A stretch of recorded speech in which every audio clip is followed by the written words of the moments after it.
We made it back from Chicago. I was very proud of our team, the way we responded, and to have a 3-game road stretch like that coming off of a Sunday night, our last home game being Sunday night, and then into that stretch. So proud of our team, to win 5 in a row, lose 2 games in a matter of 5 days, and then come back and win 4 in a row. I think it speaks to the guys in our locker room and kind of where we're at. But we've got to continue to improve. A lot of things we can improve on from yesterday, and I think the Arizona Cardinals are a really good football team, and we're going to have to play well. Fortunate to be back at home for the next 3, and can't wait to get to play back in front of our fans. Really don't have a lot of injury updates at this time. Ivan Pace, Cam Robinson, and Jay Ward are kind of all in evaluation mode right now. Don't have any updates on timetables or availability for this week quite yet, but I will keep you guys posted, and I'm sure Dr. Phillips will have some things to say as well. With Cam Robinson, is that the same foot injury that he was dealing with a couple weeks ago? Yes. Yeah, same foot. I'm pretty confident that it's very similar, and he was able to work through it, so we'll see how he responds. Kevin, when Justin makes everyone around him better, like Yeah. yesterday, how does he handle it? He's not getting the ball, but he Yeah. likes that game so much. Yeah, he's one of the most competitive people I've ever been around. He's never met any of these coverages and plans for him that we've played against. Like the outcome of him not having a major impact on the game is really not a possibility in his mind. I know he was very excited for Jordan and TJ and obviously for us to be able to get Aaron over that 100-yard threshold, and Sam to play really well. But ultimately, as many times as I tell him, hey, you had 60, 70 yards in penalties that they had to hold and grab and do all the things to try to limit your impact, even within their coverage plan. He still wants to have an impact, and it's my job to try to find ways to, create as many footballs on any given Sunday as I possibly can to get everybody touches. It's easier said than done sometimes, but I was, the way we moved it, and I think we were pretty explosive yesterday. But yeah, definitely something that I want to make sure he always feels like he's a major priority, because anytime he steps on the field, I think he's the best player on the field. So just building off of that, I know you obviously talked about Jordan last night, but just after watching the film and everything, can you just talk about the impacts that he made, and if there was anything that you hadn't noticed live about just his performance? I would just say that I thought he could have a similar type of day if he was able to play 4 quarters in Tennessee, and probably would have got a couple significant looks in that second half. And kind of fast forwarding to this week, just the way he went about preparing, both mentally and then physically getting ready to roll.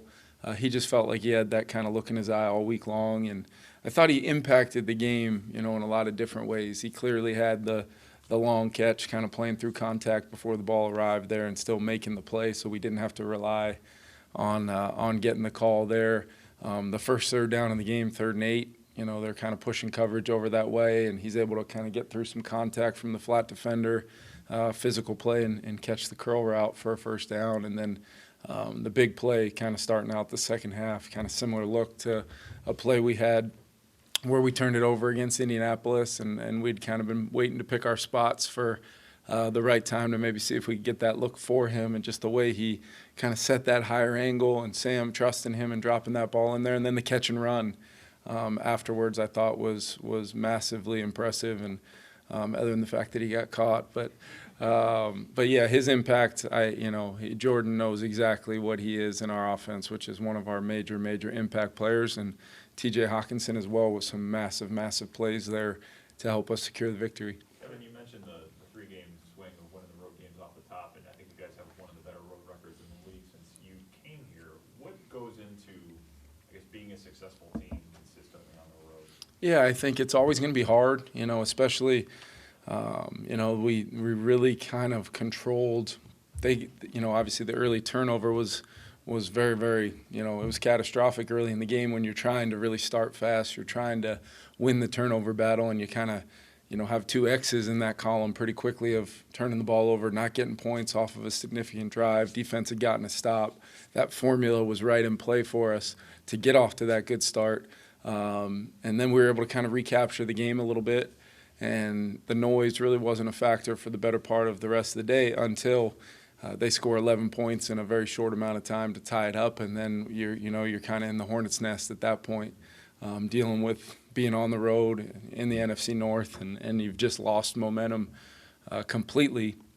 But the resolve and just the next play, kind of whether it was long yardage, get back on track, long yardage plays, a 3rd and long, our guys just kept playing, made plays. The execution was there. We were playing really without our starting left tackle for the game for the better part of it against a good defense. And I just thought guys stepped up across the board, and I think that's really what it is. We've tried to build a system that, although sometimes you're going to run into some circumstances that maybe the pre-snap execution or things aren't what you want when you throw noise and just a different environment into the mix, but we've tried to build a system that can travel and can play, whether it's a completion-based pass game with explosives that we're hunting via the marriage of the run and the pass, or running the football a little bit better this year. I thought our guys up front really answered the bell of really wanting to be about a little bit more about physicality, getting removal up front, handling the movement that has sometimes, been a little bit of a concern for us.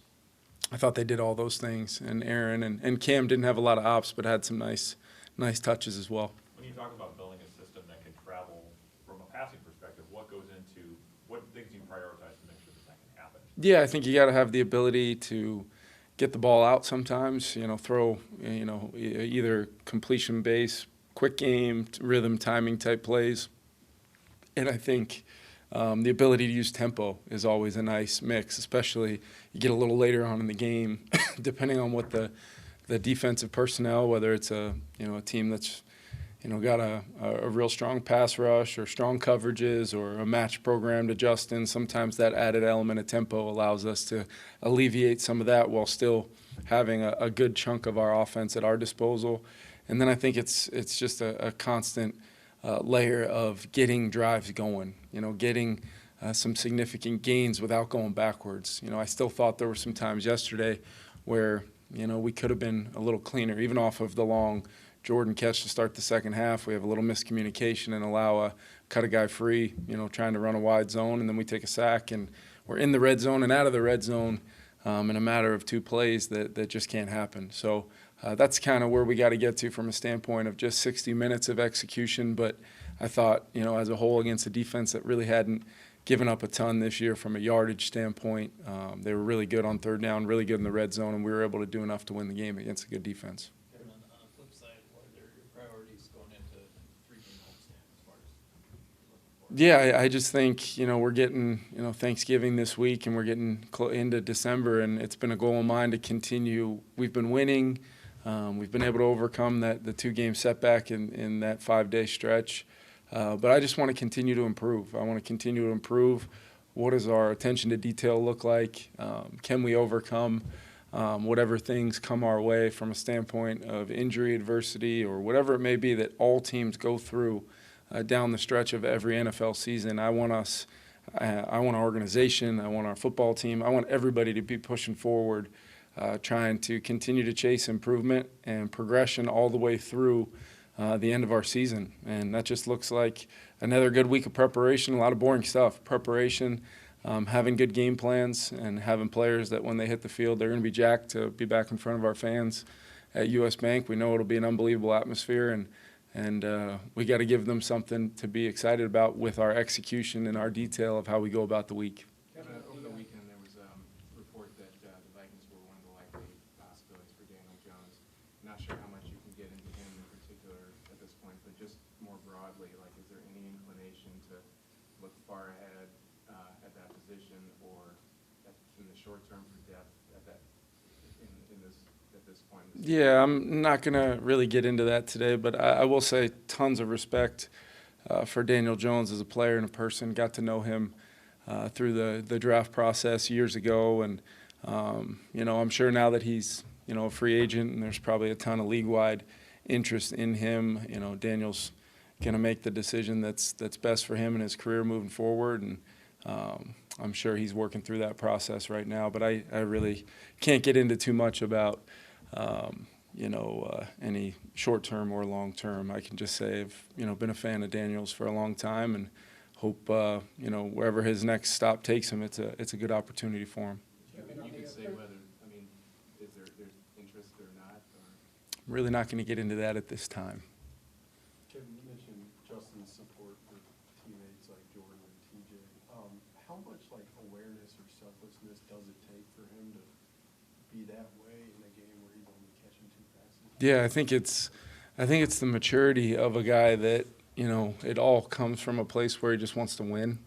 And he knows, whether it's having a 14-point lead in the second half or, when he made maybe the most critical play all day was, his catch in overtime to get, to move the chains and kind of take a chunk of yardage there. And it was clearly they were matching him. They hadn't really matched a lot of guys throughout Coach Eberflus's tenure there, and a lot of coverage plans to him, a lot of opportunities for other guys to make some plays, and they did. But at the same time, I love the way Justin handles himself. I love the way he prides himself on his leadership and being a captain, and it's about going 1-0 yesterday in Chicago. But I do feel a responsibility to always let him feel that he's impacting the game. And it's easy for me to say, hey, you drew some penalties and you made a couple big catches. But, the actual reality of making plays and the energy and the igniter that he is for our whole team is still a very important thing for sure, Alec. Kevin, have you a 3rd and 13 where Aaron Jones has a 14-yard catch? Yeah. Is that yet another example of Justin affecting a coverage? Because it looked like a linebacker. There's nobody going across the middle. The linebacker seems to be going towards you, Yeah. Justin. Is that a blown Yeah. statement, do you think, or- Well, no, I think they're aware of where he is as the, he's not really the single receiver because Aaron's on the same side as him, but they're aware of the type of things he does from that spot. If he was open, we were going to throw him the ball, and if he did take coverage, we had a pretty simple kind of long handoff type throw that we could get some blockers out in front of Aaron and let him get the first down. So I think it was kind of a game where it felt like the ebbs and flows. Like we had some success on those 3rd and longs. I thought Nick, for the second time this year, there is other eligibles available to him than Aaron Jones, but I thought just the comfort of having a guy that can just go in there now 2 separate times on 3rd down for his first play of the game. It's pretty rare, and you guys can tell by the plays that I call when he goes in. I'm not there's no ounce of, hey, let's just punt this thing away and move on. We're going to try to get the first down, and I didn't know at that time if Sam would come back in the game, so I was locking into the mentality we were going to go move the ball and get points, and Nick was going to take us down the field. So I thought it was great execution. I want to, you got to highlight those guys out in front, Trent, TJ, Jordan. It seemed like we had, it was just a great example of a tough spot, 3rd and 13, kind of critical time in the game. And those guys, they're not getting the ball. They're not catching their 100 yards that they both had. Trent comes in there and plays his role beautifully. The execution for something that we really just put in last week in the game week couldn't have been better. And then getting the ball to Aaron Jones in space is a big time plus. So thought it was a big moment in the game. Naylor's touchdown. Looks like there's a 3rd guy. Johnson is sort of leaning towards Jefferson. Yeah. If that's working, and I know you want to get him involved, if that's working, how do you balance hey, Justin, this is working, and if it happens again next week, how do you balance that? Yeah, it's a great question, and that's where you wish you had 100 plays in every game, and we were just holding up boards on the sideline going as fast as we could because I would take a few extra snaps to be able to have a few more footballs to spread around. But I'm glad you mentioned that Jalen Naylor touchdown because, that's everybody's seen us in the red zone and how we like to get Justin involved down there, and the way it plays out with basically a 2-deep look, even down there that tight, a half-field safety look down there where he's able to, occupy space in the back of the end zone that forces a cloud corner in Jalen Johnson to have to kind of play both. And Sam, I thought it was a pretty high-level football play for how quickly we call it a low-high-low type of read for him to do it in the rhythm he did and give Speedy the maximum amount of chances to turn and get that ball in there. Didn't love the reach for the pylon. Life flashed before my eyes there a little bit, but just the competitive nature. And then you turn on the tape, and who's the most excited about it? Justin, when he sees that that Speedy scored. So definitely not something that I can allow to be an every week thing. But at the same time, I think there's the way Sam's playing and making great decisions with the ball. We were explosive, yet there wasn't a ton of plays where you felt like we were susceptible to turning the football over. And that means he's going to the right spots. And there were still some competitive plays in there for sure, especially trying to get the ball to Justin. And would have loved to have, the OPI call that took his touchdown off the board. It was a good call. It was exactly what they called. But a little cleaner execution there. Maybe we get him in there and everybody's happy today. But we'll save that for this next week. Kevin, you talked a lot about how teams cover Justin unlike they cover anybody. Do you think that will continue if guys like Jordan, TJ, Aaron continue to pop off? Or will it always be force other people to beat us? Yeah, well, the other thing, too, is when, in a lot of ways, when you're doing those things, you're not pressuring either.